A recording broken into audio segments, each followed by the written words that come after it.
2 मिनिटात आपण सुरू करणार आहोत. पुढच्या आपण 2 मिनिटांमध्ये सुरुवात करूया.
जरा 1 मिनिट वेट करा. कॅमेरा दिसत नाहीये, मी चेक करतो काय झालं कॅमेऱ्याला.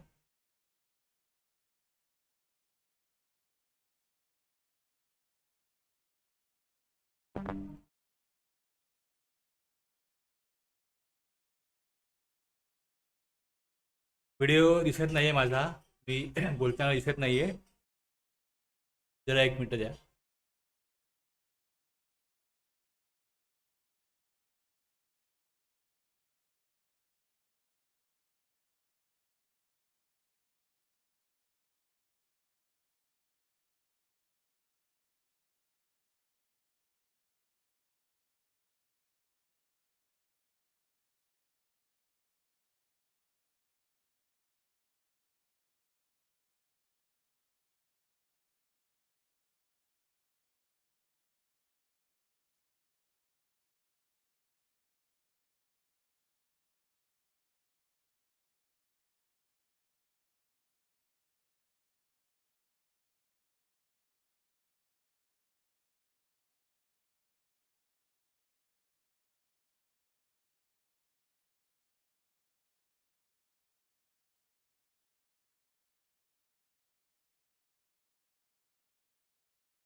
सेटिंग जरा बिघडलं होतं, करतोय प्रॉपर मी आता.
ठीक आहे, तर आपण सुरुवात करायची आपल्याला TDS ला.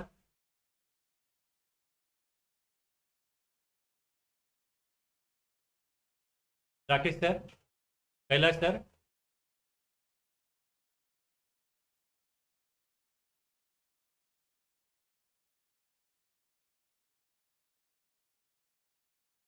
सुरुवात करूया आपण.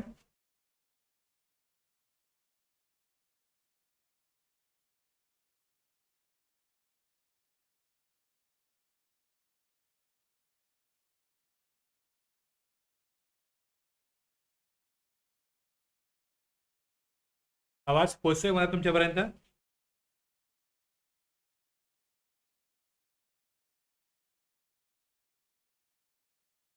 TDS सेक्शन हा 51 आहे. तुम्ही समोर स्क्रीनवरती पाहत आहात. तर TDSचा तसा काय उपयोग असतो, लक्षात घ्या. TDSचा काय उपयोग असतो, तुम्हाला थोडीफार आयडिया आहे TDS बद्दल. TDS हा कन्सेप्ट जो आहे हा इन्कम टॅक्स मध्ये सुद्धा आहे.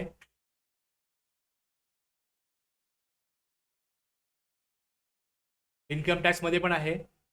याच्यामध्ये जेव्हा एखाद्या व्यक्तीचं काही इन्कम होतं, ज्यावेळेस एखाद्या व्यक्तीचं काही इन्कम होतं त्यावेळेस काय केलं जातं, त्या व्यक्तीला सांगितलं जातं की तुझ्या इन्कम मध्ये समजा एखाद्या व्यक्तीला 1,00,000 रुपये मिळणार आहेत, तर जो व्यक्ती ते 1,00,000 रुपये देणार आहे त्याला असं सांगितलं जातं की या 1,00,000मधले 1,000 रुपये हे जे आहेत हे गव्हर्नमेंटच्या अकाउंटला जमा करा. गव्हर्नमेंटच्या अकाउंटला जमा करायचे आहेत. आणि 99,000 रुपये उरलेली जी अमाऊंट असेल ती समजा ए हा व्यक्ती आहे, या ए या व्यक्तीला बी हा 1,00,000 रुपये देणं आहे. समजा रेंट आहे, एखाद्या व्यक्तीने रेंटवरती काही प्रॉपर्टी घेतली असेल, तर ह्या बीला एला रेंट द्यायचं आहे. त्यावेळेस तो संपूर्ण रेंट त्याला देणार नाही, त्यामधली काही अमाऊंट, लेट से 1%, 10%, 5% जी काय नियम बनवला गेला असेल, कायदा बनवला गेला असेल, त्यानुसार ती रक्कम त्या व्यक्तीला द्यायची. आणि त्यातली जी उरलेली रक्कम आहे ती कट करून त्याच्या पॅनच्या अकाउंटला, म्हणजे इन्कम टॅक्समध्ये काय असतं, त्याच्या पॅन नंबरला ती अमाऊंट जमा केली जाते, जेणेकरून सरकारला हे कळतं की कुठल्या व्यक्तीचं इन्कम हे किती झालेलं आहे. आणि ज्यावेळेस तो आपला इन्कम टॅक्स त्याला भरायचा असेल, तर त्यावेळेस तो ती जमा झालेली रक्कम तो इन्कम टॅक्स भरण्यासाठी वापरू शकतो. तर तुम्हाला सॅलरी मिळत असेल, तर जर सॅलरी सरकार ज्यावेळेस देत असेल त्यावेळेस सॅलरीमधनं काही अमाऊंट ही TDSच्या अकाउंटला, म्हणजे तुमच्या पॅन नंबरच्या अकाउंटला जमा होत असेल. आणि ज्यावेळेस तुम्ही वर्षभरानंतर ज्यावेळेस इयर संपतं, फिनान्शियल इयर ज्यावेळेस संपतं, त्यावेळेस तुम्ही ज्यावेळेस इन्कम टॅक्स भरत असाल, त्यावेळेस जर तुम्हाला इन्कम टॅक्स भरण्या एवढं तुमचं इन्कम असेल, आता जर का तुमच्याकडे काही डिडक्शन्स वगैरे असतील जी इन्कम टॅक्समध्ये असतात, ती जर क्लेम केली तर मग तिथे इन्कम टॅक्स भरायला लागतच नाही असं होत असेल, तर मग जी अमाऊंट जमा झाली असेल त्याचा मग पुढे रिफंड मिळू शकतो. म्हणजे जे इन्कम आहे ते इन्कम ज्यावेळेस आता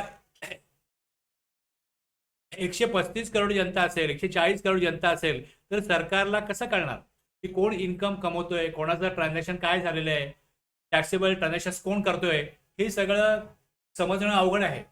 मग त्याच्यावरती नियंत्रण ठेवण्यासाठी टीडीएसचा कन्सेप्ट आहे की ज्या वेळेस इन्कम होईल, ज्या वेळेस तिथे ट्रान्झॅक्शन होईल, त्यावेळेस त्याच्यावरती अशाच प्रकारे कायदा करायचा की ते ट्रान्झॅक्शन सरकारच्या निदर्शनास येईल, सरकारला त्याबद्दल माहिती कळेल.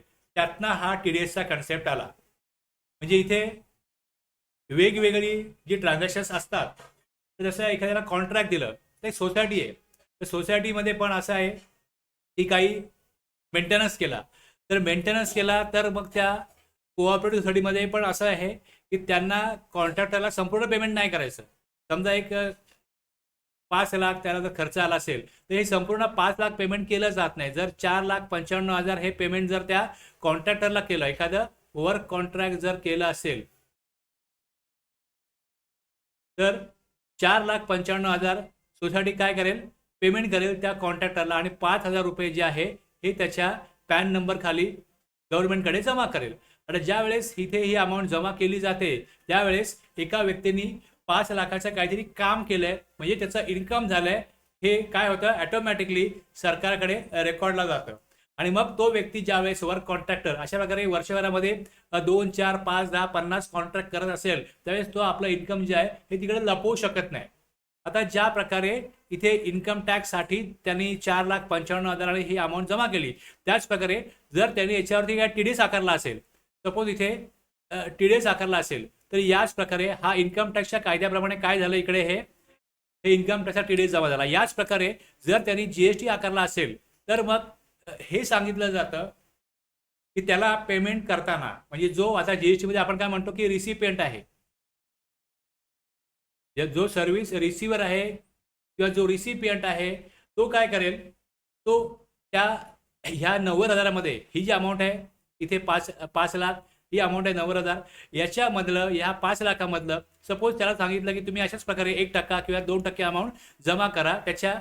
आणि जसं इन्कम टॅक्समध्ये पॅन नंबर आहे, तसंच जीएसटी मध्ये काय पॅन बेस जीएसटी नंबर आहे. मग त्याच्या जीएसटी नंबरला काय होईल, ह्यातनं ह्या 5 लाखावरती जर त्याच्यामधले 10,000 जमा केले, म्हणजे त्याला 5,90,000 द्यायचे नाही, त्याला 5,80,000 द्यायचे, आणि 10,000 काय होईल, त्याच्या जीएसटी नंबरच्या अकाउंटला जमा करा, डिपॉझिट करा. ऑटोमॅटिक काय होईल तिथे की त्याने आता या 5 लाखावरती जीएसटी भरला आहे की नाही, किंवा त्याला मग या 5 लाखावरती जीएसटी काय करायला लागेल, जमा करायला लागेल, डिपॉझिट करायला लागेल. म्हणजे प्रत्येक ट्रान्झॅक्शन जे आहे याच्यावरती प्रॉपरली, एकतर सगळ्यात पहिली गोष्ट ते सरकारला कळलं पाहिजे की हे ट्रान्झॅक्शन झालेलं आहे आणि त्याच्यावरती त्यांनी प्रॉपर जीएसटी जमा केलेला आहे. मग ते कळण्यासाठी जो रिसिपियंट आहे, त्या रिसिपियंटवरती ही जबाबदारी जी आहे ही देण्यात आलेली आहे की तुम्ही काय करायचं आहे की जे ट्रान्झॅक्शन होईल, जेवढी अमाऊंट आहे तेवढ्या अमाऊंटमध्ये 2% अमाऊंट, 2% अमाऊंट ही जी आहे ही त्याच्या जीएसटी नंबर जो असेल त्यावरती त्या अकाउंटला जमा करायची आहे. आणि जर तशी अमाऊंट जमा केली गेली, तर काय होतं तुम्हाला दाखवतो, त्याचा परिणाम काय होतो.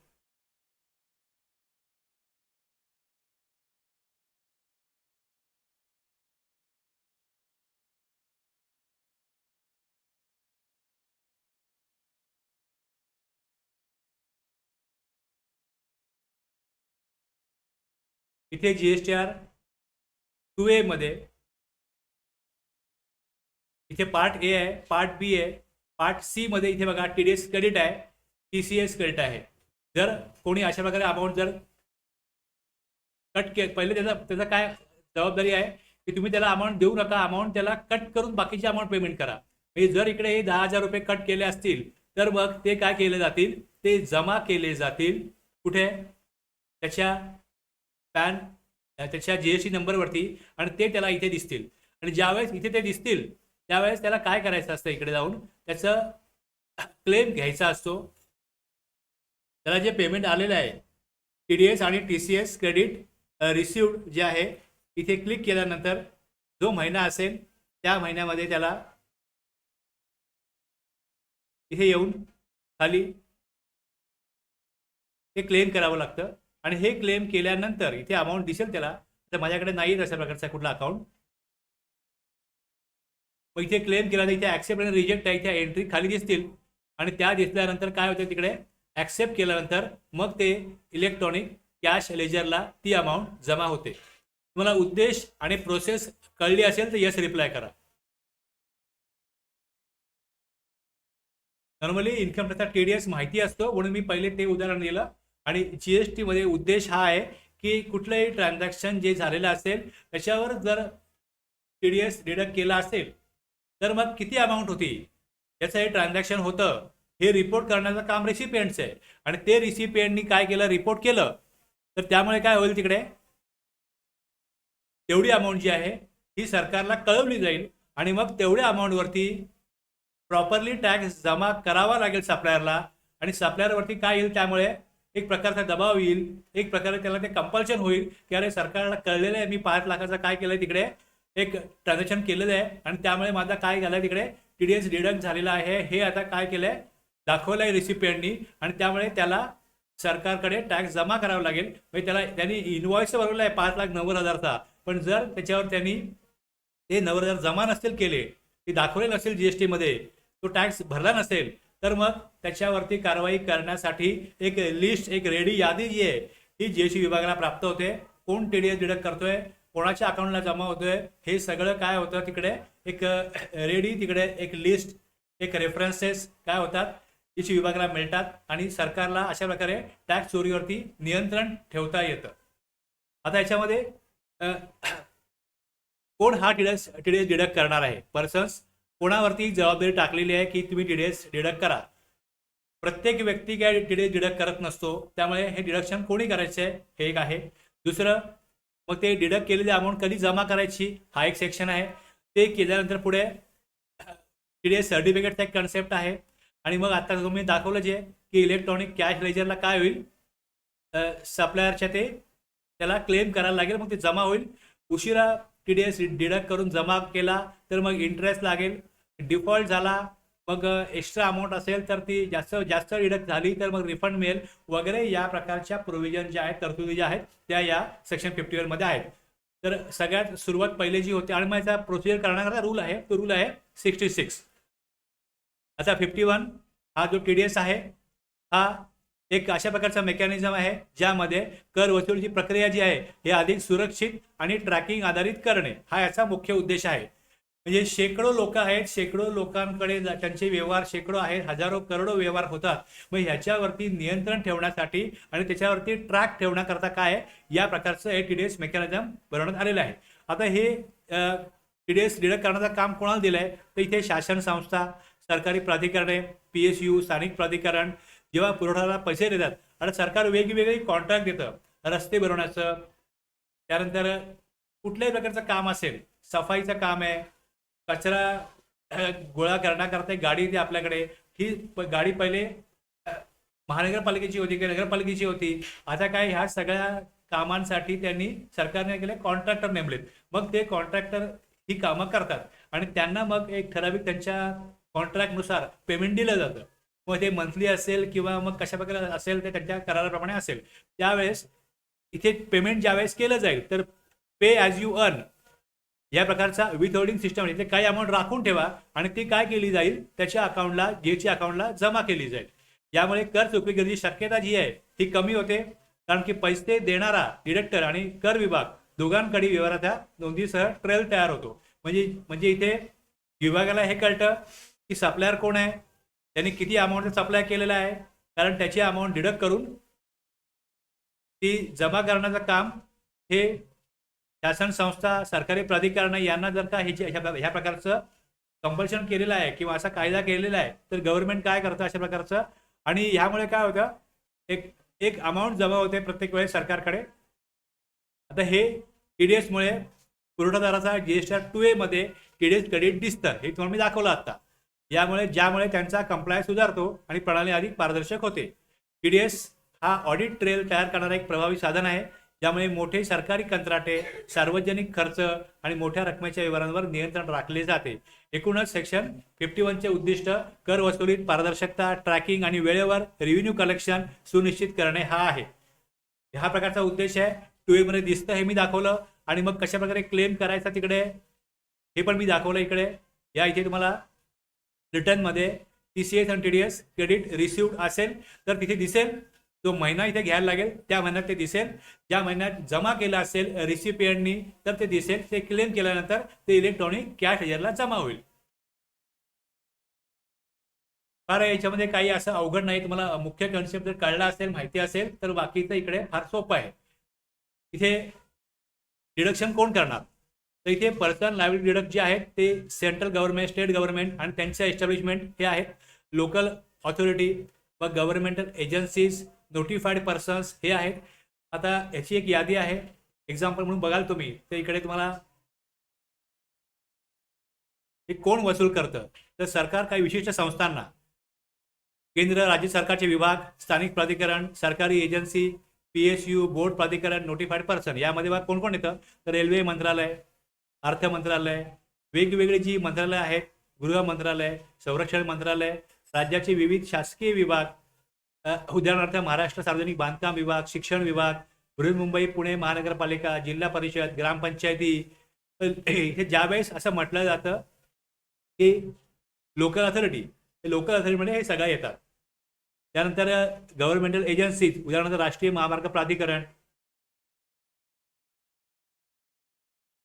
National highway authority of India, ज्याला नहाय म्हणतात, सिडको यासारख्या राज्याच्या गृहनिर्माण संस्था, SEBI, securities and exchange board of India, भारतीय विमानतळ प्राधिकरण AI, PSU म्हणजे बघा ONGC, इंडियन ऑइल कॉर्पोरेशन, या ज्या संस्था आहेत, या ज्या सरकार आहेत, सरकारच्या नियंत्रण आहे. म्हणजे एक्झॅक्टली सरकारचे वेगवेगळे विभाग आणि अशा काही कंपन्या ज्यावर सरकारचं नियंत्रण आहे. या संस्थांनी पुरवठादाराला केलेल्या किंवा देय असलेल्या पेमेंटमधला 2% TDS, CGST 1%, AGST 1% किंवा IGST असल्यास 2% वजा करणे आवश्यक आहे. म्हणजे हे TDS डिडक्ट करण्याचं काम जे आहे हे फक्त हेच पर्सन करतील, हे सगळ्यांवरती नाहीये, एक लक्षात घ्या. ही सुरुवात कशी आहे, notwithstanding anything to the contrary contain in this act, the government may mandate a department or establishment of the central government, state government or local authority, governmental agencies आणि such persons or category of persons as may be notified by government. आता हे notified person जे आहेत हे म्हणजे यामध्ये एक A, B, C आणि D या प्रकारे 4 क्लॉज येतात आणि त्यानुसार जबाबदारी त्यांच्यावरती येते आणि त्या जबाबदारीतनं त्यांना 1% TDS डिडक्ट करण्यास सांगितलं जातं. आता इथे लक्षात घ्या पुढे काय, पुढे म्हटलेलं इकडे हे डिडक्शन ज्यावेळेस केलं जाईल त्यावेळेस टॅक्सेबल गुड्स आणि सर्व्हिस आहेत, टॅक्सेबल गुड सर्व्हिस किंवा दोन्ही आहेत. आणि त्याबरोबर जिथे total value of such supply under contract exceed 2,50,000, म्हणजे जो करार आहे त्या करारामध्ये 2.5 लाखापेक्षा जास्त अमाऊंट असेल तरच डिडक्शन होतं. आणि इथे टॅक्सेबल गुड्स किंवा सर्व्हिसेस किंवा दोन्ही असलं पाहिजे. जर एक्झॅम्प्ट असेल तर त्याच्यावरती TDS डिडक्शन होणार नाही. टॅक्सेबल आहे पण तिथे अमाऊंट जर 2,50,000 पेक्षा कमी असेल, समजा 1 लाख असेल तर तिथे मग TDS डिडक्शन करण्याची गरज नसेल. तुम्हाला मुद्दे कळतायत. डिडक्शन कोणी करायचं, कोणावर जबाबदारी आहे, हा पहिला मुद्दा आहे. किती पर्सेंट करायचं हा दुसरा मुद्दा आहे. पहिला मुद्दा मी सांगितला, कोण पर्सेंट करतील, किती पर्सेंट करतील. त्यानंतर टॅक्सेबिलिटी बघायची आहे आणि चौथं त्यामध्ये अमाऊंट दिलेली आहे तेही बघायचं आहे. म्हणजे ज्या पर्सेंटवर जबाबदारी आहे तेच TDS डिडक्ट करतील. दुसरं पर्सेंटेज दिलेले आहेत तितकी पर्सेंट अमाऊंट डिडक्ट करायची. Taxable value, taxable goods services असतील तर त्या टॅक्सेबल व्हॅल्यू मधना ती 2% अमाऊंट जी आहे ही डिडक्ट करायची आहे आणि मग ती सरकारकडे जमा करायची आहे. आणि हे तेव्हाच करायचं आहे ज्या वेळेस कॉन्ट्रॅक्ट व्हॅल्यू 2,50,000च्या पुढे असेल. एवढे मुद्दे क्लिअर झाले असतील, तुम्हाला कळलं असेल तर यस रिप्लाय करा पटकन.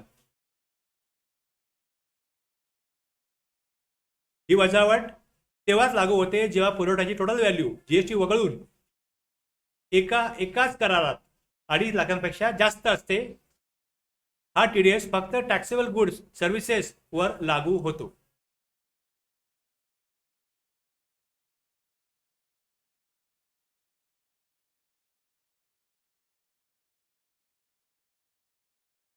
आता यामध्ये कोण वजावट करणार, जे मी सांगितलं तुम्हाला आता, केंद्र राज्य सरकारचा विभाग, स्थापन संस्था, लोकल अथॉरिटी, सरकारी एजन्सीज या सर्वांनी TDS वजावट करणं बंधनकारक.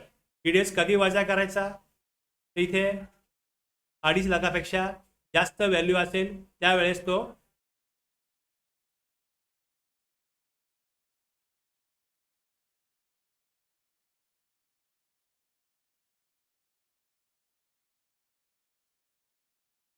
टॅक्सेबल सप्लाय असला पाहिजे.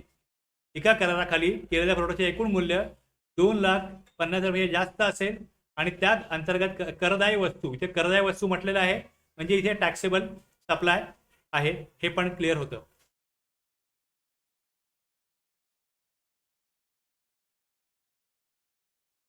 त्याचबरोबर इथे कधी वजावट करायची नाही. जर आता हा जो मुद्दा आहे पुढचा,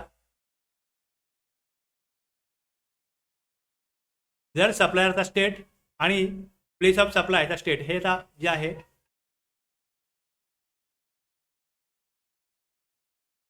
हे इथं आलेलं आहे. Provided that no deduction shall be made if the location of the supplier and the place of supply is in a state or UT which is different from the state or as the case may be UT of registration of the recipient. आता इथे हा जो प्रयोग काय आहे तो काय सांगतो हे लक्षात घ्या. आता इथे सप्लायरचा एक स्टेट आहे आणि प्लेस ऑफ सप्लायचा स्टेट जर वेगळा आहे म्हणजे रिसिपियंटच्या नोंदणीचा स्टेटपेक्षा वेगळा असतील, म्हणजे इथे 3 वेगवेगळे स्टेट असण्याची परिस्थिती निर्माण होऊ शकते. मी दाखवतो पुढे एक्झाम्पल आहे. तर TDS लागू होत नाही. याचा अर्थ त्या पुरवठ्याचा रिसिपियंटच्या स्टेटशी संबंध नाही असं जर असेल तर मग TDS वजावट होत नाही. आता हे कशा प्रकारे होईल, राकेश सर विचारतायत, CGST आणि AGST और IGST यापैकी एकच टॅक्स आकारण्यात येईल का?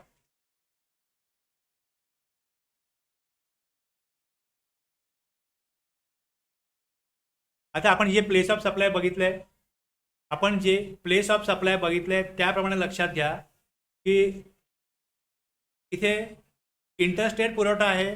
सप्लाय जो होतोय तो इंटरस्टेट आहे का इंट्रास्टेट आहे हे तुम्ही पहिल्यांदा बघाल आणि त्यानुसार जो टॅक्स येईल. आता इकडे जर अमाऊंट आलेली आहे, समजा 10 लाखाचा सप्लाय तिथे होत असेल, तर या 10 लाखामध्ये जर टॅक्स लागत असेल CGST AGST आणि रेट जो असेल 18%, तर इथे कशा प्रकारे टॅक्स लागेल, 90,000 CGST लागेल आणि त्याच प्रकारे AGST पण तेवढाच लागेल 90,000. या केसमध्ये काय करणार मला सांगा. आता ज्या प्रकारे प्लेस ऑफ सप्लाय प्रमाणे आपण तो टॉपिक वेळ देऊन का घेतला, प्लेस ऑफ सप्लाय याच करता घेतला की व्हॅल्यू ऑफ सप्लाय वेगळा आहे, व्हॅल्यू कशी काढायची तिथे येईल.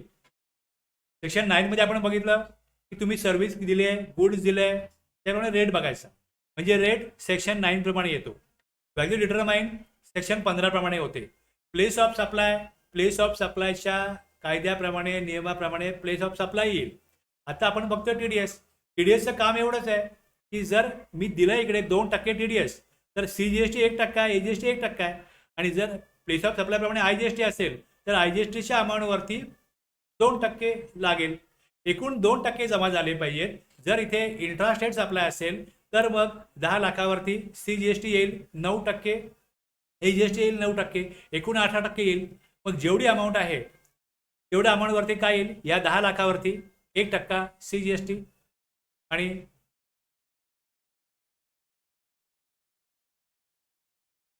1% AGST येईल.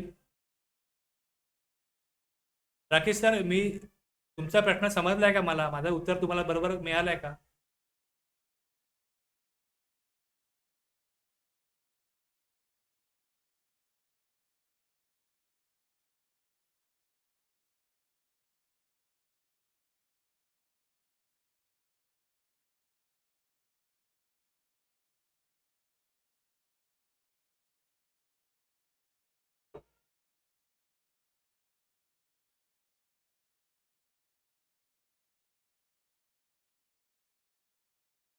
तर इथे बघा काय परिस्थिती आहे.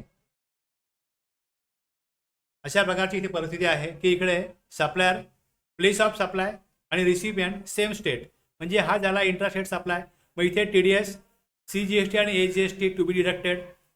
त्यानंतर supplier, place of supply different state, इथे इंटरस्टेट येईल, TDS डिडक्टेड. सप्लायर वेगळ्या. आता समजा एखादं काम करायचं आहे जे महाराष्ट्रामध्ये करायचं आहे आणि सप्लायर सेंट्रल गव्हर्नमेंट आहे, त्यांनी दिल्लीतनं सांगितलं की तुम्ही एखादं काम करा इकडे. आता जर सेंट्रल गव्हर्नमेंटच्या नियंत्रणामध्ये असलेलं एखादं काम आहे, ज्यावेळेस एखादा कॉन्ट्रॅक्टर ते करतो, त्यावेळेस सरकारी संस्था जर महाराष्ट्राच्या बाहेर असेल, काम झालं महाराष्ट्रामध्ये, आणि प्लेस ऑफ सप्लाय प्रमाणे जर तिकडे IGST येत असेल, तर मग त्यावेळेस ती अमाऊंट IGST म्हणून रेकॉर्ड होऊ शकते.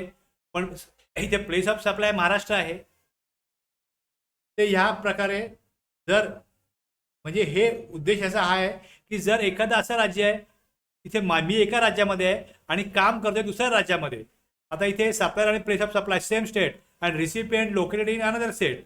आता हे सप्लायर आणि प्लेस ऑफ सप्लाय एका स्टेटमध्ये आहे, पण राज्याबाहेरचा सप्लायर ज्यावेळेस तिथे काय करतो, काम करतो, त्यावेळेस त्या राज्यामध्ये त्याचा GST नंबरच नाही आहे आणि तसा नंबर काढण्याची त्याला गरज पण नाही आहे कायद्यानुसार. मग त्यावेळेस त्याचा TDS डिडक्ट करून त्याचा तो क्लेम कसा करणार. मग त्यामुळे त्यावेळेस त्याला तिथे TDS डिडक्ट करण्याची जी तरतूद आहे, त्यातून त्याला काय दिलेलं आहे, तिथे एक्सेप्शनमध्ये प्रोव्हायझोमध्ये ते टाकलेलं आहे. त्यामुळे इथे 3 कंडिशन येऊ शकतात. ज्या राज्यामध्ये रिसिपियंट आहे, जिकडे तो सप्लाय करतो आहे, तिकडे त्याला आयदर CGST AGST येईल प्लेस ऑफ सप्लायच्या तरतुदीप्रमाणे, किंवा मग IGST येईल, किंवा मग अशा राज्यामध्ये तो सप्लाय करतो जिकडे त्याचा GST नंबर नाही आहे, पण तिकडे तो सप्लाय करू शकतो. आता ज्या राज्यामध्ये सप्लाय होतो त्या राज्यामध्ये, म्हणजे माझं राज्य आहे, मी समजा एक कॉन्ट्रॅक्टर आहे आणि मी जेव्हा कॉन्ट्रॅक्ट देतो तेव्हा ज्या राज्यामध्ये मला टॅक्स जमा करायचे आहे त्या राज्यामधल्या माझ्या GST नंबरवरती TDS डिडक्ट काय केला पाहिजे. पण मग ते वेगळं राज्य आहे, त्यांनी महाराष्ट्रामध्ये मी काम केल्यानंतर त्यांचा महाराष्ट्रामध्ये TDS नंबर नाही आहे, त्यामुळे ते डिडक्ट करू शकणार नाहीत TDS. आणि जर त्यांनी ते ज्या राज्यामध्ये आहेत त्यांनी तिकडे जर का TDS डिडक्ट केला तर त्याचा त्या राज्यामध्ये मला नंबर नसल्यामुळे GSTचा तिथे क्लेम घेता येणार नाही. हे असं का ठेवलंय हे लक्षात घ्या. उद्देश काय आहे, एक location of supplier state A आहे, place of supply state A आहे, registration of recipient state A आहे. इथे TDS डिडक्ट करतील, कारण की इथे सप्लायरचा आणि रिसिपियंटचा दोघांचाही एका स्टेटमध्ये नंबर आहे. आता जर इथे state location of supplier state A आहे, प्लेस ऑफ सप्लाय पण स्टेट A आहे, registration of recipient state B आहे. आता स्टेट B मध्ये जर रिसिपियंट रजिस्टर असेल तर इथे TDS डिडक्ट करण्याकरता स्टेट A मध्ये सप्लाय झालेला आहे, सप्लायर जर स्टेट A मध्ये आहे, प्लेस ऑफ सप्लाय जर स्टेट A मध्ये आहे, तर TDS डिडक्ट झाला पाहिजे स्टेट A मध्ये, कारण ट्रान्झॅक्शन हे स्टेट A मधलं आहे. मग त्यावेळेस रिसिपियंट जर स्टेट B मध्ये असेल तर तो TDS डिडक्ट करणार नाही. Location of supplier state A आहे, place of supplier state B आहे, आणि रजिस्ट्रेशन तिथे जर असेल स्टेट B मध्ये रिसिपियंटचं, तर मग त्या केसमध्ये इथे TDS डिडक्शन होईल. इथे IGST जर लागत असेल तर मग IGST वरती काय होईल, ते तो टॅक्स जो आहे तो जमा होईल आणि त्याचा क्लेम जो आहे तो सप्लायरला घेता येईल. उद्देश हा आहे की सप्लायर ज्या स्टेटमध्ये आहे त्या स्टेटमध्ये त्याचं इन्कम हे ट्रेस झालं पाहिजे आणि त्याला त्याची जी अमाऊंट कट करून भरलेली आहे त्याला ती जमा करता आली पाहिजे. तसं होत असेल तर मग तिथे काय होईल, त्याला तो क्लेम करता येईल आणि त्याचं इन्कम जे आहे ते सुद्धा काय होईल, तिथे निदर्शनामध्ये येईल सरकारच्या. अशा प्रकारची ही प्रोव्हिजन आहे. आता वर नमूद केलेल्या पुढे आहे एक्सप्लेनेशन, ते वाचतोय मी आता. For the purpose of deduction of tax specified above the value of supply shall be taken as the amount including. म्हणजे इकडे 11,80,000 इनवॉइस व्हॅल्यू आहे, तर इनवॉइस व्हॅल्यू नाही घ्यायची. यामध्ये ज्यावेळेस ते 2% कट करायचे आहेत, वर नमूद केलेल्या कराच्या कपातीसाठी पुरवठ्याचे मूल्य हे चलनामध्ये इनवॉइसमध्ये दर्शवलेला केंद्रीय कर, राज्य कर यूटी हे जे आहे IGST हे वगळता असलेली रक्कम म्हणजे फक्त टॅक्सेबल व्हॅल्यू आहे. ती टॅक्सेबल व्हॅल्यू जी आहे त्याच्यावरती 2% डिडक्ट केले जाते. सर्व मुद्दे आपण क्लिअर केलेले आहेत, लक्षात घ्या. व्हॅल्यू ऑफ सप्लाय 3 लाख आहे, त्याच्यावरती 18% GST असल्यास तो 54,000 होईल. म्हणजे इथे इनवॉइस 3,54,000चा होईल. या केसमध्ये TDS डिडक्ट करताना 3 लाख अमाऊंट जी आहे टॅक्सेबल व्हॅल्यू तीच विचारात घ्यायची. जो टॅक्स आहे CGST HGST किंवा IGST तो तिथे कंपोनंट ऑफ इनवॉइस आहे, याच्यावरती TDS डिडक्ट होणार नाही. TDS डिडक्ट फक्त टॅक्सेबल व्हॅल्यू वरतीच होईल. इंट्रास्टेट सप्लाय असेल तर TDS 1%, CGST 1%, HGST म्हणजे इथे 3 लाखावरती 3,000 अशा प्रकारे डिडक्शन होईल. आणि IGST असल्यास 2%, 6,000 अशा प्रकारे डिडक्शन होईल. जी टॅक्सची व्हॅल्यू आहे, value of supply shall exclude, deduction करताना एक्सक्लूड करा. टॅक्सची व्हॅल्यू विचारात घ्यायची नाही, ती कन्सिडर केली जाणार नाही. जी टॅक्सेबल व्हॅल्यू आहे त्याच्यावरच इनवॉइसमध्ये CGST HGST असेल तर 1%, CGST 1%, HGST. इनवॉइसमध्ये जर IGST असेल प्लेस ऑफ सप्लाय प्रमाणे तर मग 2% IGST हा वजा करून तो जमा करायचा आहे.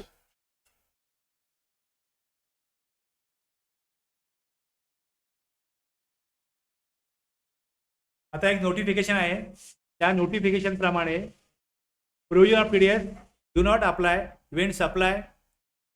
आता यामध्ये हे अशासाठी आहे की सरकारी विभाग किंवा government, state government, central government हे ज्यावेळेस एक PSU दुसऱ्या PSU याच्यातील माल पुरवठा नोटिफिकेशन नंबर दिलेला आहे. त्यानंतर A to D मध्ये जे नमूद केलेले व्यक्ती आहेत त्यांच्यामधले व्यवहार हे central government, state government, local authority, government agencies, PSU यांनी जर एकमेकांना सप्लाय केला असेल म्हणजे government to government, government to PSU किंवा गव्हर्नमेंट सोसायटी, गव्हर्नमेंट PSU यांचे ते व्यवहार आहेत, येथे TDS लागू होणार नाही. सरकारचे जे स्वतःचे ट्रान्झॅक्शन्स आहेत त्याच्यावरती सरकारी विभाग TDS डिडक्ट करणार. सप्लायर आणि रेसिपियंट हे दोन्ही गव्हर्नमेंट किंवा गव्हर्नमेंटचे विभाग असतील त्यावेळेस TDS डिडक्ट केला जाणार नाही. जे गव्हर्नमेंटच्या बाहेरचे कॉन्ट्रॅक्टर असतील, सप्लायर असतील, ते ज्या वेळेस या विभागांना सप्लाय करतील त्यावेळेसच TDS डिडक्ट केला जातो.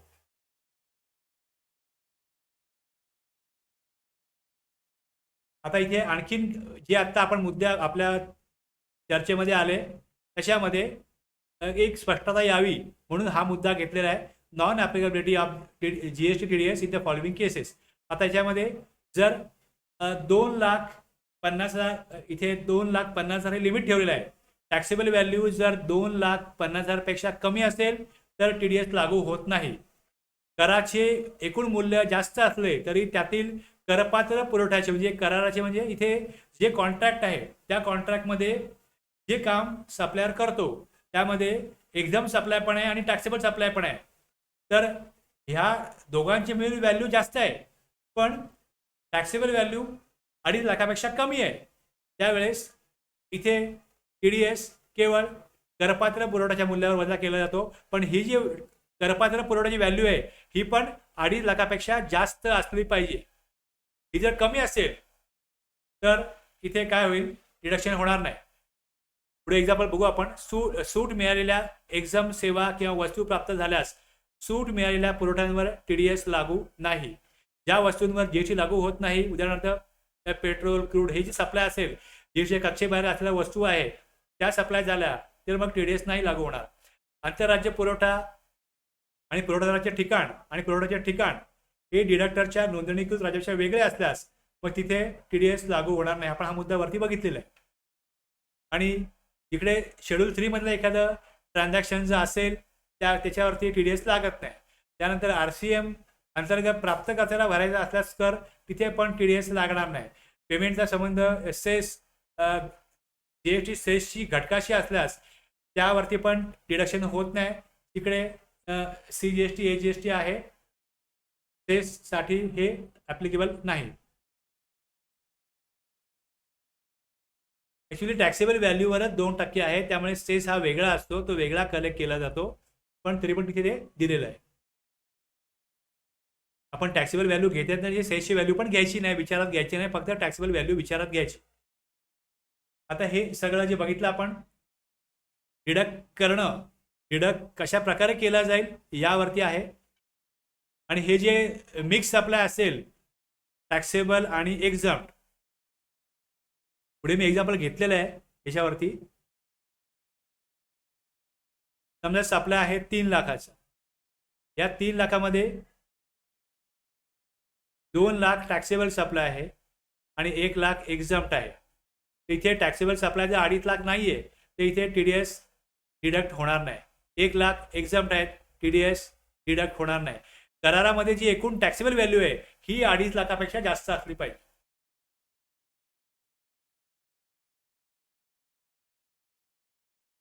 आता हे डिडक्ट करण्याचं काम कोणाचं आहे? गव्हर्नमेंट, त्यांच्या एजन्सीज यांचं आहे. तर अशी अमाऊंट जी आहे, the amount deducted as tax under this section shall be paid to the government. म्हणजे गव्हर्नमेंटने या TDS विभागाकडे हे भरायची आहे amount within 10 days after the end of the month in which such deduction. म्हणजे ज्या महिन्यामध्ये TDS वजावट केली जाते त्या महिन्याच्या एंड झाल्यानंतर, शेवट झाल्यानंतर पुढे 10 दिवसाच्या आतमध्ये वजावट करणाऱ्या व्यक्तीने, डिडक्टरने सरकारच्या खात्यात TDS जमा करणे बंधनकारक आहे. जर TDS कापला त्या महिन्याचा शेवट झाल्यावर 10 दिवसांच्या आतमध्ये तो काय करायचा आहे? डिपॉझिट करायचा आहे. आता TDS डिडक्ट केला 15 जानेवारी, महिना संपला 31 जानेवारी, मग फेब्रुवारी 10 पर्यंत ती डिडक्ट केलेली अमाऊंट गव्हर्नमेंटकडे भरणं गरजेचं आहे. आता ती वजावट करणाऱ्या व्यक्तीने म्हणजे डिडक्टरनी, TDS वजावट करणाऱ्या व्यक्तीने, डिडक्टरनी कायद्या नियमांनी सांगितलेल्या फॉर्ममध्ये आणि सांगितलेल्या पद्धतीने TDSचा सर्टिफिकेट म्हणजे जमा केल्यानंतर एक सर्टिफिकेट मिळतं पोर्टलवरती.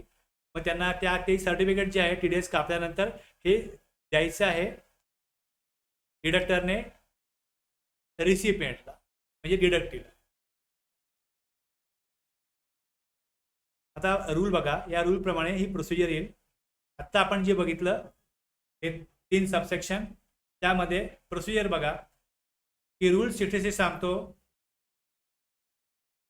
TDS डिडक्ट फक्त करायचा नाहीये तर तो जमा करायचा आहे. आणि तो जमा करण्यासाठी काय दिलेलं असतं?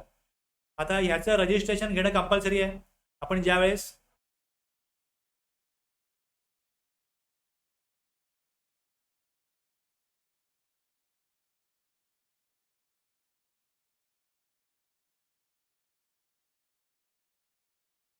सेक्शन 24 मध्ये इथे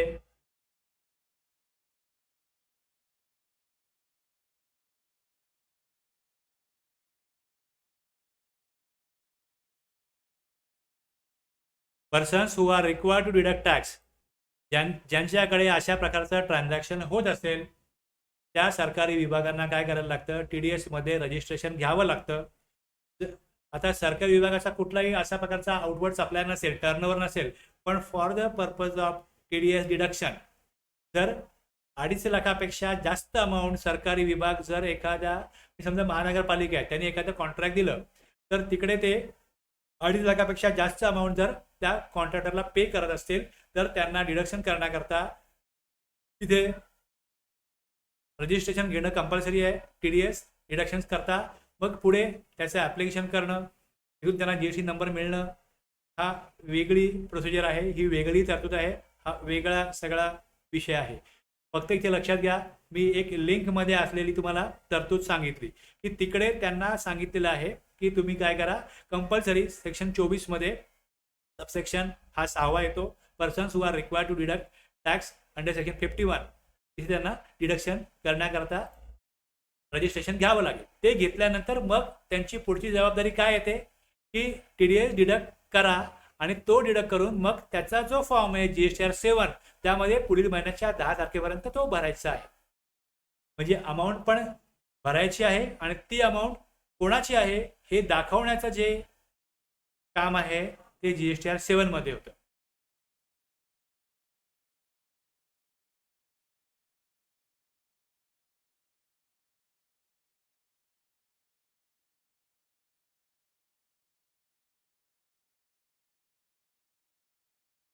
आता इथे बघा, return for tax deducted at source. आता आपण रूल वाचला 66 सब रूल 1, त्यामध्ये उल्लेख आलेला आहे. आता इथे लॉग इन केलं जाईल, त्यांच्या इकडे त्यांचा GST नंबर जो आहे तो तिकडे येईल, त्याचं नाव आणि ट्रेड नेम ऑटो पॉप्युलेट होईल आणि पुढे इथे मग ही माहिती भरायची आहे.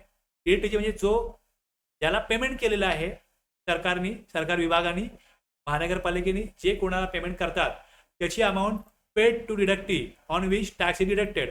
आता इथे कॉन्ट्रॅक्ट 10 लाखाचं आहे, चालू आहे काम, 1 लाख पेमेंट केलं तर इथे 1 लाखाची अमाऊंट येईल. जसं पेमेंट केलं जाईल त्याचा, ज्याला पेमेंट केलं आहे त्याचा GSTचा इथे नंबर येईल. त्यानंतर पुढे इथे किती अमाऊंट पे केली ते येईल, त्याच्यावरचा amount of tax deducted at source किती आहे, मग इथे 1% प्रमाणे अमाऊंट इथे रेकॉर्ड होईल. काय अमेंडमेंट असल्यास, अगोदर काही चुकलं असल्यास करेक्शन करण्याकरता मग तिथे त्याची पण सोय असेल.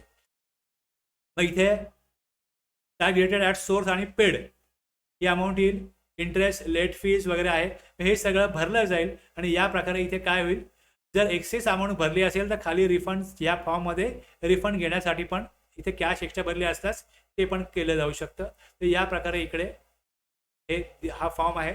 फार काय याच्यामध्ये गुंतागुंत नाही आहे, छोटा फॉर्म आहे आणि एक एवढी माहिती भरायची आहे तेवढीच त्यामध्ये भरण्याकरता तेवढे जे कॉलम आहेत हे सोपे सहज कळू शकतात अशीच आहेत. मग इथे डिडक्टरने GSTR 7 भरल्यानंतर त्यातील TDSची माहिती प्रत्येक डिडक्टीला पोर्टलवरती उपलब्ध होते, जे मी तुम्हाला दाखवलं आता. तिकडे तुम्हाला मी GSTR 2A मध्ये पण दाखवलं, तिकडे दिसते. आणि मग क्लेम करण्याकरता वेगळा ऑप्शन आहे, तो तिथे वापरावा लागतो. आणि डिडक्टी ही TDSची रक्कम त्याच्या इलेक्ट्रॉनिक कॅश लेजरमध्ये क्रेडिट म्हणून क्लेम करू शकतो, म्हणजे त्याला क्लेम करावी लागते, लक्षात घ्या.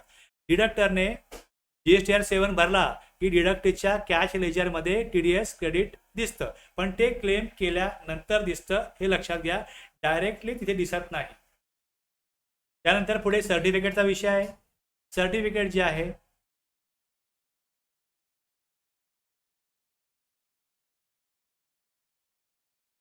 हे या प्रकारे रूल 66 सब रूल 3. आता मी रूल वाचणार आहे, तुम्हाला मी रेफरन्स दिला, ज्या प्रकारे फॉर्म दिसतोय त्या प्रकारे इकडे सब रूल 3 वाचतोय मी. आता बघा इकडे, certificate to deductee.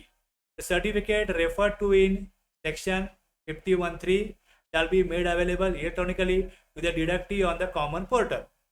GSTR 7A on the basis of the return furnished under rule. म्हणजे ज्या प्रकारे GSTR 7 भरला जाईल त्यातली जी माहिती असेल त्याच्या आधारावर 7A मध्ये सर्टिफिकेट हे मिळेल. या सर्टिफिकेटमध्ये म्हणजे 66(1) मध्ये GSTR 7 ह्या तारखेपर्यंत भरावा. तो भरल्यानंतर कॅश लेजरमध्ये सप्लायरला ती अमाऊंट तिथे कॅश लेजरमध्ये उपलब्ध होईल, म्हणजे क्लेम करून मग उपलब्ध होईल. आणि त्यानंतर पुढे त्याला ही सर्टिफिकेट पण जी आहे, म्हणजे हे एक प्रकारचे इकडे काय केलं गेलं आहे, जर त्यांचं ऑडिट झालं, जर ऑडिट झालं तर GST विभागाला त्यांना पुरावा देण्याकरता ही सगळी त्यांची सोय त्यांची केलेली आहे की बघा आम्ही TDS आमचा डिडक्ट केला होता, तो आम्ही क्लेम केला, त्याचं आमच्याकडे सर्टिफिकेट आहे. म्हणजे प्रत्येक ट्रान्झॅक्शन हे प्रॉपरली दाखवलं गेलेलं आहे आणि त्याच्यावरती TDS डिडक्ट केला गेला आहे, सगळा टॅक्स प्रॉपरली जमा झाला आहे. हे सगळं म्हणजे त्यांचा बँक अकाउंट असेल, बँक अकाउंटला किती पैसे आले, मग त्या बँक अकाउंटला आलेल्या पैशाच्या अगेन्स्ट त्यांनी केलेली वेगवेगळी गव्हर्नमेंटची कामं, त्यातनं आलेले पैसे, हे सगळं प्रॉपर दाखवलं गेलेलं आहे आणि प्रॉपर त्यांनी टॅक्स जमा केला आहे याची खात्री देण्याकरता, खातरजमा होण्याकरता त्यांना या प्रकारचं सर्टिफिकेट वगैरे हे दिलेलं जातं. TDS सर्टिफिकेट 51(3) मध्ये सांगितलेला TDS सर्टिफिकेट पोर्टलवरती ऑटो जनरेटेड 7A मध्ये तयार होतो. हा सर्टिफिकेट डिडक्टीला पोर्टलवर उपलब्ध होतो. याचा आधार डिडक्टरने भरलेला GSTR 7 रिटर्न, त्याप्रमाणे तिथे काय होईल ते सर्टिफिकेटवरती ती माहिती येईल. 51(4) जो आहे हा सेक्शन अमेंडमेंट करून काढून टाकण्यात आलेला आहे. 51(5) the deductee shall claim credit, म्हणजे इथे दिलेलं बघा, क्लेम करावा लागेल. TDS हा क्लेम करावा लागेल इलेक्ट्रॉनिक कॅश लेजरमध्ये, तेव्हाच येईल ज्यावेळेस तो क्लेम केला जाईल. मग इथे रिटर्न जो केला जातो त्याचा सेक्शन जो आहे तो 39 आहे. हा पण इथे लिंकिंगमध्ये येतो. त्यानंतर आपण 87 हा रूल बघितला, त्यामुळे सबरूल 9 मध्ये तिथे क्लेम क्रेडिट हे सगळं येतं. ह्या सगळ्या तरतुदी एकमेकांशी लिंक करतात. आपल्याला सेक्शन 39 बघायचं आहे, रिटर्नचं बघायचं आहे, पण आपण ज्यावेळेस इलेक्ट्रॉनिक कॅश लेजर बघितलं त्यावेळेस आपण 87(9) हा सबरूल बघितलेला होता. त्यामध्ये कलम 51 अंतर्गत कपात केलेली किंवा कलम 52 अंतर्गत गोळा केलेली आणि ज्या नोंदणीकृत करपात्र व्यक्तीकडून ही रक्कम कपात किंवा गोळा केली आहे त्या व्यक्तीने दावा केलेली रक्कम त्याच्या इलेक्ट्रॉनिक कॅश लेजरमध्ये क्रेडिट म्हणजे जमा केली जाईल. मग इथे त्याला त्या प्रकारे क्लेम करावा लागतो आणि तो केल्यानंतर ती जमा होते. म्हणजे इथे लिंकिंगमध्ये दुसरे सेक्शन आणि दुसऱ्या सेक्शनचे काही रूल हे येतात आणि हे सगळं एकमेकांशी लिंक करून जर आपण समजून घेतलं तर आपल्याला तरतूद किंवा ती प्रोसिजर जी आहे ती प्रॉपरली कळते.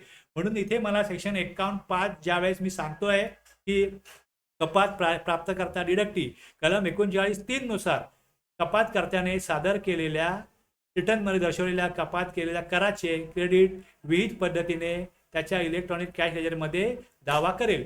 म्हणजे रिटर्न होईल 39(3) प्रमाणे आणि मग कॅश लेजरमध्ये जमा होईल 87 सबरूल 9 प्रमाणे. रूल 87 सबरूल 9 प्रमाणे. त्यामुळे तिकडे दिलेलं आहे. आता हे इन्कम टॅक्समध्ये जो टीडीएस रिटर्न असतो तिकडे रिटर्न केलेली अमाऊंट जी आहे ही तिथे 26(6)(s) या प्रकारचं स्टेटमेंट दिसतं. मग तेच सिमिलर प्रोव्हिजन जीएसटीच्या कायद्यामध्ये कशा प्रकारे येते हे आपण समजून घेत आहोत. तर याच प्रकारे तिकडे इन्कम टॅक्समध्ये वेगळा फॉर्म आहे, वेगळी प्रोसिजर आहे. त्यामध्ये मग 26(s) हे तिकडे स्टेटमेंट असते. त्यामध्ये टीडीएस कोणी डिडक्ट केलाय हे कळतं. आता इथे 51(6) मध्ये बघा काय हा जो सबसेक्शन आहे हा डिडक्टरने टीडीएस वजावट केली पण तो टीडीएस जमा केला नाही तर सेक्शन 51 नुसार 18% तिथे व्याज भरावं लागेल. टीडीएस प्लस इंटरेस्ट दोन्ही उशिरा जर भरलं दोन्ही भरावं लागेल. जर डिडक्टर करून टीडीएस न भरल्याची चूक आढळली तर मग आता जर डिडक्टर कडून टीडीएस न भरायची चूक आढळली तर मग त्यांच्यावरती कारवाई केली जाऊ शकते. मग त्यांनी तो टॅक्स जमा करायचा आहे, तो जमा नाही केला त्यांच्याकडनं तो वसूल केला जाऊ शकतो. त्यानंतर पुढे चुकीचा किंवा जास्त प्रमाणात डिडक्ट झाला असेल तर मग डिडक्टर किंवा डिडक्टी रिफंड कोणीही घेऊ शकतो. डिडक्टर किंवा डिडक्टी दोघांनाही रिफंड मिळू शकतो. रिफंड क्लेम कोणीही करू शकतो, पण इथे प्रोव्हाइजो काय सांगतो की रिफंड मिळणार नाही तर जास्ती डिडक्ट झाला आणि तो क्लेम केला गेला आणि ती अमाऊंट जर का जमा झाली इलेक्ट्रॉनिक कॅश लेजरला, एकदा ती अमाऊंट रिसिपियंटला मिळाली का मग रिसिपियंट किंवा मग डिडक्टर जास्त डिडक्ट केलाय म्हणून मग रिफंड मागू शकत नाही. मग तुम्ही जास्त अमाऊंट भरली, रिसिपियंटनी जास्त अमाऊंट घेतलेली आहे, तुम्ही त्याच्याचकडे मागा. अशाच प्रकारे मग त्यांना पुढे ती अमाऊंट वसूल करायला लागेल, कारण की त्यांनी डिपार्टमेंटकडे जमा केली. डिपार्टमेंटनी जमा झालेली अमाऊंट रिसिपियंटच्या डिडक्टीच्या इलेक्ट्रॉनिक कॅश लेजरमध्ये त्याला जमा करण्याकरता पुढची प्रोसिजर त्यांना द्यायचीच आहे, ती दिली आणि त्याने ती क्लेम केली.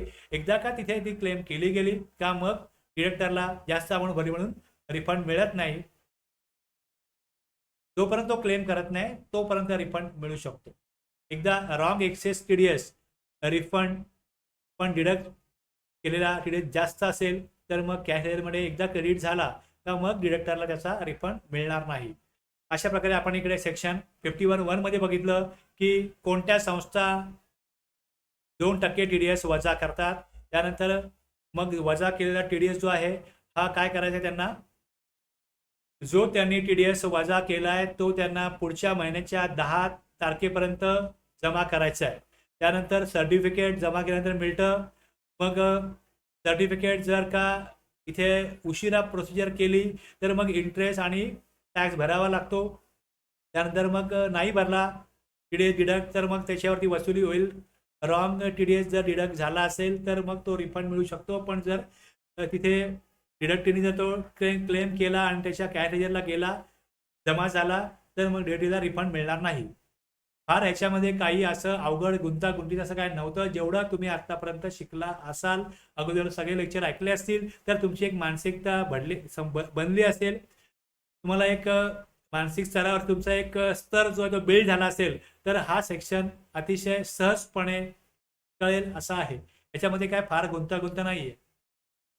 तर आता इथे जर तुम्हाला कळलं असेल तर यस रिप्लाय मला अपेक्षित आहे. पटकन यस रिप्लाय करा.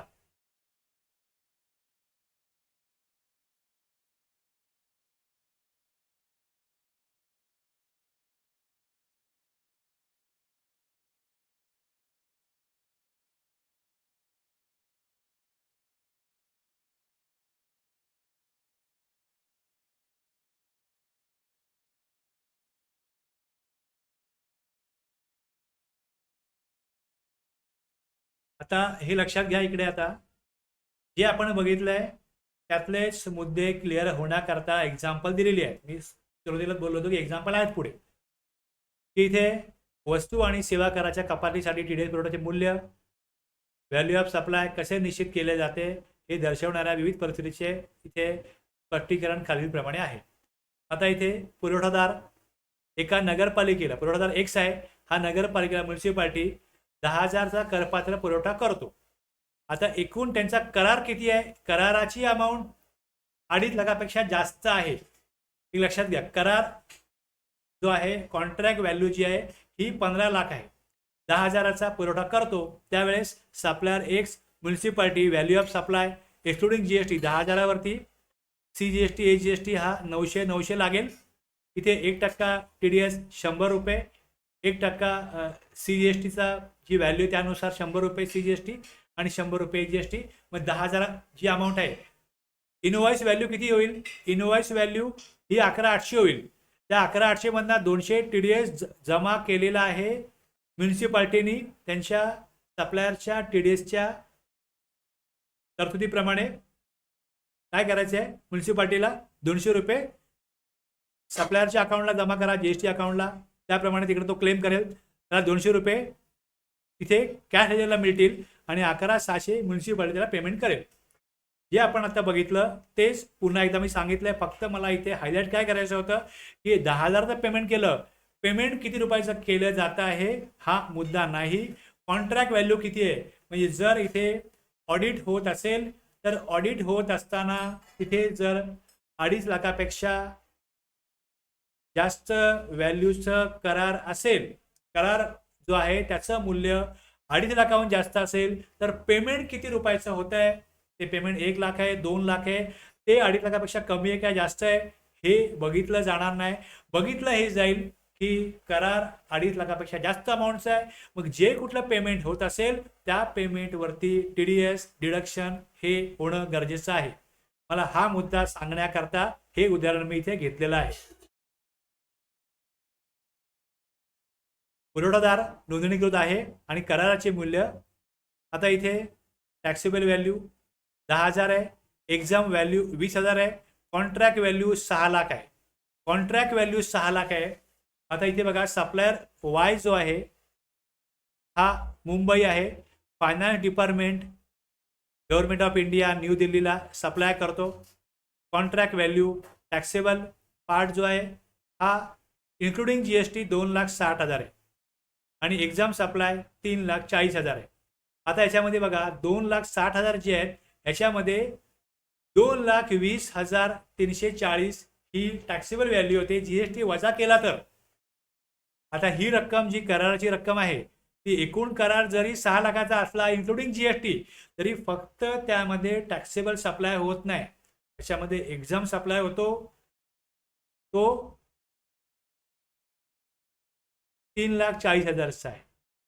एक्झाम सप्लायची व्हॅल्यू 3,40,000 आहे आणि टॅक्सेबल सप्लायची व्हॅल्यू ही 2.5 लाखापेक्षा कमी आहे. तिथे आपण तरतूद बघितली, कॉन्ट्रॅक्ट मधील टॅक्सेबल व्हॅल्यू GST सोडून 2.5 लाखापेक्षा जास्त असणं आवश्यक आहे आणि तशी ती व्हॅल्यू कमी असल्यामुळे इथे पण तरतूद लागू होणार नाही. म्हणजे इथे government of India finance department TDS deduct करण्यासाठी बांधील नाही. त्यांना हे कंपल्शन मॅन्डेटरी असणं हे लागू होणार नाही. हे एक्झाम्पल ही परिस्थिती वेगळी आहे. 2.5 लाखापेक्षा कमी टॅक्सेबल व्हॅल्यू आहे. कॉन्ट्रॅक्ट किती अमाऊंटचे आहे त्यामध्ये 2.5 लाखापेक्षा जास्त व्हॅल्यू जर टॅक्सेबल व्हॅल्यू असेल तर TDS डिडक्ट व्हायला पाहिजे. मी पहिल्या एक्झाम्पलला मुद्दा हा दिला की पेमेंट किती अमाऊंटचं आहे हे बघायचं नाही. कॉन्ट्रॅक्ट व्हॅल्यू टॅक्सेबल सप्लायची 2.5 लाखापेक्षा जास्त पाहिजे. मग तोच मुद्दा मला हायलाईट करण्याकरता मी एक्झाम्पल सेकंडमध्ये हे दिलं की कॉन्ट्रॅक्ट 2.5 लाखापेक्षा जास्त आहे, पेमेंटसुद्धा 2.5 लाखाहून जास्त होणार आहे, पण त्याच्यामधलं टॅक्सेबल सप्लायची व्हॅल्यू ही कॉन्ट्रॅक्टमध्ये पेमेंटमध्ये 2.5 लाखापेक्षा कमी असेल तर इथे TDS डिडक्शन करण्याची गरज असणार नाही. त्याच्यावरती हा कायदा, ही प्रोव्हिजन, ही तरतूद लागू होणार नाही. आता सप्लायर जो आहे हा कंपोजिशन स्कीममध्ये आहे. हे तो कुठल्या प्रकारचा टॅक्स कलेक्ट नाही करत, तो 1% टॅक्स जमा करतो गव्हर्नमेंटकडे.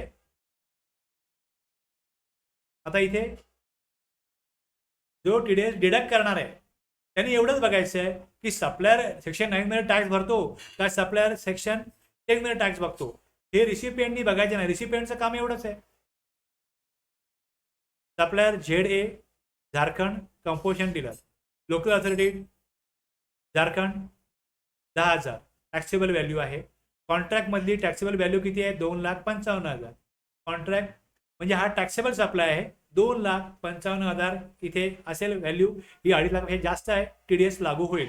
इथे TDS लागू होईल. TDS लागू होतो कारण कॉन्ट्रॅक्टमध्ये जे सप्लाय होणार आहे तो टॅक्सेबल सप्लाय आहे, तो एक्झाम नाही आहे. व्हॅल्यू 2,55,000 आहे, जी 2.5 लाखापेक्षा जास्त आहे, इथे TDS लागू होईल. तर वेगवेगळ्या सिच्युएशनमध्ये कशा प्रकारे TDS लागू करावा म्हणजे आणखीन थोडी गुंतागुंत यामध्ये जाणीवपूर्वक ठेवण्यात आलेली होती एक्झाम्पलमध्ये, जेणेकरून काय होईल मला TDS बद्दल आणखीन जास्त स्पष्टता येईल. उद्देश हा आहे. तर ह्याच्यामधल्या मुख्य तरतुदी ज्या आहेत या समोर दाखवलेल्या आहेत. 51(1), 51(2), 51(3). पहिले हे कशा प्रकारे होईल हे दिले, मी सगळे सांगितले, तर परत मी रिपीट करत नाही. आता हे परत मी रिपीट करत नाही. एक क्विक रेफरन्स पण दिला इकडे समरी म्हणून. हे सगळं तुम्ही एकदा वाचा, चांगल्या प्रकारे कळून जाईल. आणि हे जे क्रॉस रेफरन्स आहेत सेक्शन 24 मध्ये, सेक्शन 51 आणि मग GSTR 7, लेट फीज वगैरे सगळं, इंटरेस्ट, हे सगळं, आणि रिकव्हरी अशी कुठे होईल 122 जर प्रॉपरली नाही केलं तर, हे थोडेसे पॉईंट त्यामध्ये दिलेले आहेत एक्स्ट्रा. जेव्हा ते टॉपिक येतील पुढचे त्यावेळेस ते आपण बघणारच आहोत, पण इथे एक समरीमध्ये थोडक्यात ते रेफरन्स दिलेले आहेत. इथे आपण आता TDSचा आपला टॉपिक संपलेला आहे आणि इथे आपण आता ब्रेक घेऊ शकतो. तर इथे आपण ब्रेक घेऊया. यस, 11:20 आपण परत पुढच्या क्लासला, सेशनला, नेक्स्ट सेशनला आपण भेटू. इथे मी डिस्कनेक्ट करू हे सेशन. यस रिप्लाय करा.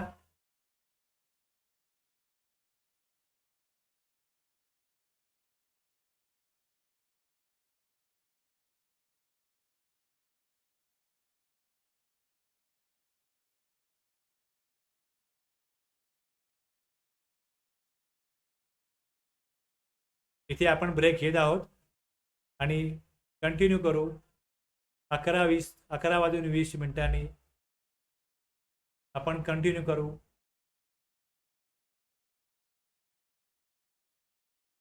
सेकंड सेशन ज्यामध्ये आपल्याला बघायचं आहे TCS.